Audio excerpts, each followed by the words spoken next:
take 100.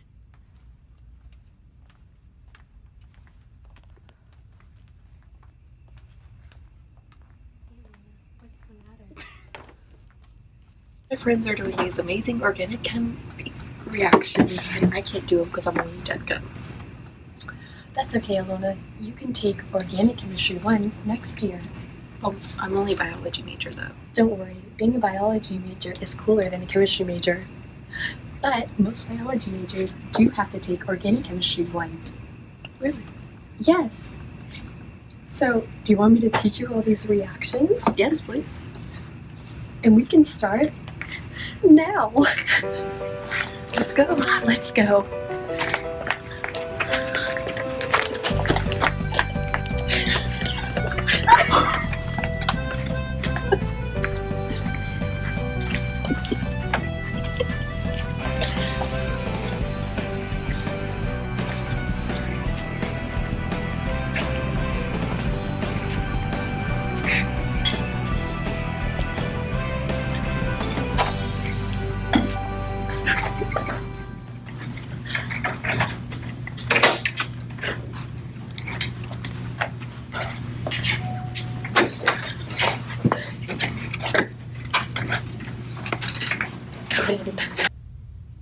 Okay, Alona, so today I'm going to teach you about two different mechanisms, and that's your SN2 and your SN1.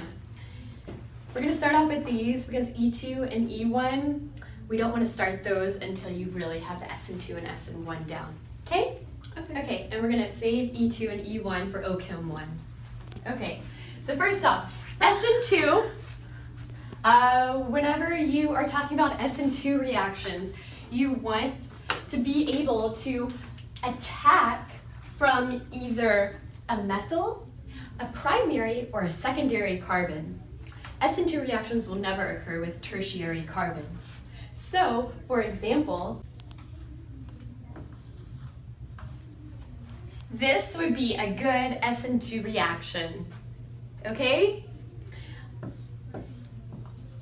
This would be a bad SN2 reaction. Why? Because this carbon is primary, whereas this carbon is tertiary.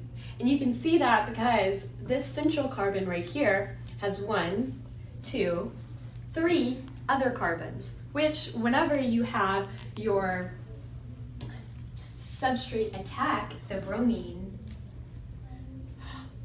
it can't because it's too sterically hindered. Okay. Besides that, you also want a strong nucleophile. Some strong nucleophiles would be hydroxide or fluorine. You also want a polar aprotic solvent. Something like that would be diethyl ether, acetone, methylene chloride. Whereas like with SN1, it doesn't really matter if you have the strong nucleophile, but you do want a polar protic solvent. So anything with a hydrogen group, such as like water or ethanol, methanol, or carboxylic acids. This is the different kinds of rates that an SN2 and SN1 reaction are. And then with SN2 reactions, you do have no rearrangements, whereas with SN1, you will have rearrangements. We're going to learn more about this whenever we actually do a reaction. And then also with SN2, you have inversion at the chiral carbon. So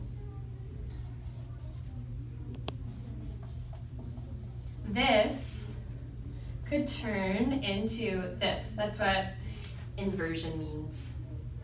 And then with SN1, you'll have racemization at the chiral carbon. Do you get that, Alona? What's racemization? Racemization, that means we're going to learn about that in one of our mechanisms. Let's get started. Okay, Alona, are you ready? Yes. How ready? Very ready. Let's get started with our first SN2 reaction, where we're going to learn about inversions at the chiral carbon. Okay, so in this SN2 reaction, we have a bromine on, anyways, it's just, okay, there's a bromine right there. Cool. Which one do you think is our nucleophile, Alona? Acetone. Acetone is actually our solvent. Do you want to know our nucleophile? So this is a really good point, Alona. Because it's an SN2 reaction, it's going to be a polar aprotic solvent. This is going to be our nucleophile. So the nucleophile will attack the bromine from the back. The bromine will fall off, and this will be your final product. As you can see, there was inversion at the chiral carbon. And that's because the nucleophile attacks from the back. Okay, next. See where we messed up in the last problem? No. Okay, we forgot the bromine has to fall off. So we forgot to put the arrow. Always remember, whenever you're doing resonance structures or mechanisms, you need to show your arrows. Our next problem, we're going to remember our arrows, and it's right here. So, which one do you think is our nucleophile, Alona? The nitrogen? The nitrogen? Where in the world is nitrogen in this molecule? There is no nitrogen here, Alona! No! The CN? That's wrong. Yes! I'm so proud of you. This is our nucleophile, and Alona got it right. Good job, Alona. Thank you. What is our solvent, Alona? The crown ether? Yes! And it's ether. Ether. What will this do, Alona? The nucleophile. What will the nucleophile do? It will attach to the chlorine. It will not attach. That is wrong. That is okay. The nucleophile will attack the carbon. Attack. Attack. That's what I meant. Good job, Attack. Alona. And the chlorine will fall off. And because this is an SN2 reaction, Alona, will there be racemization or inversion at the chiral carbon? Inversion. Good job, Alona. Alona, would you like to draw the final product? Sure. Thank you. That's a really bad hexagon.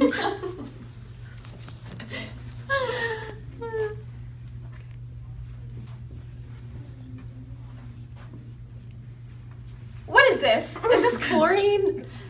Oh, I meant. Good job, Alona! Good job. Thank you. Are you ready for SN1? Do you feel Yes. comfortable with SN2? Yes. Okay, let's move on to SN1 reactions. Okay, Alona. Do you know how we got from here to here? No. No, that's perfect. That's why I'm here to help.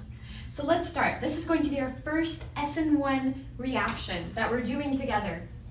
An SN1 reaction, unlike an SN2 reaction, the leaving group, which is our bromine, will leave rather than waiting for the nucleophile to attack and then leaving. This is because the leaving group is so strong, and also because the SN1 reaction is so slow, it doesn't want to wait for that nucleophile.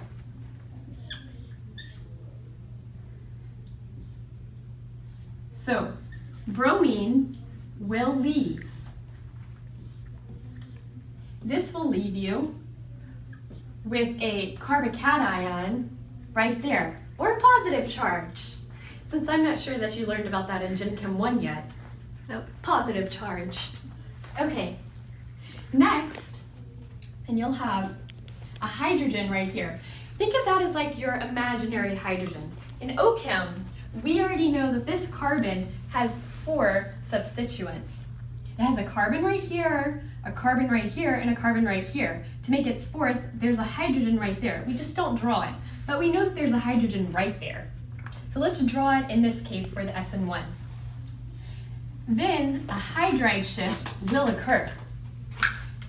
This hydride shift will allow the carbocation, or positive charge, to move. And then we will have positive hydrogen right here.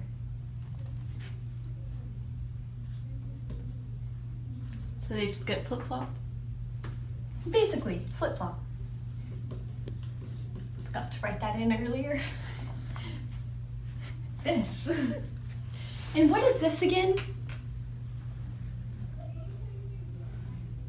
It's polar protic, isn't it? Right, Alona? Yes. Okay, so let's write that over here. CH3, CH2, OH. And this is going to act as our nucleophile. But remember, in SN1 reactions, it doesn't matter if we have a strong nucleophile, but in SN2, it does matter if we do have that strong nucleophile or not. So the nucleophile will come and it'll attack the carbocation. Can you not? Stop. Tertiary carbocations are more stable than secondary carbocations. So that's why the carbocation moves from the secondary to the tertiary with the hydride shift over here. That's why we have it over here, because I know that you were asking about that earlier, right? Yes. Okay. Okay, Alona. Yeah. After the nucleophile attacks the carbocation, you have this new molecule. But look, the oxygen, because it has 3 bonds, is positive now. Oxygen would prefer not to be positive. So again, this is going to break off 1 hydrogen. And the hydrogen, if you can remember from your nucleus in Gen Chem 1 or even Bio 1, has a positive charge. This is going to give us our new product, which is what we saw up here. Alona, are you happy? Yes, I actually understand it. Well, this molecule is happy too. And we just performed our first SN1 reaction. Come in. Hi, Lauren. Hi. I was just listening to y'all, and you were teaching Lona OChem, and I wanted to know if who should I take OChem with? Take it with Dr. Dabrowski. He really knows what he's doing. Plus, he has his PhD in organic chemistry. Really? I heard he wasn't too good of a professor. No, he's awesome. Okay, take OChem 1 with Dr. D.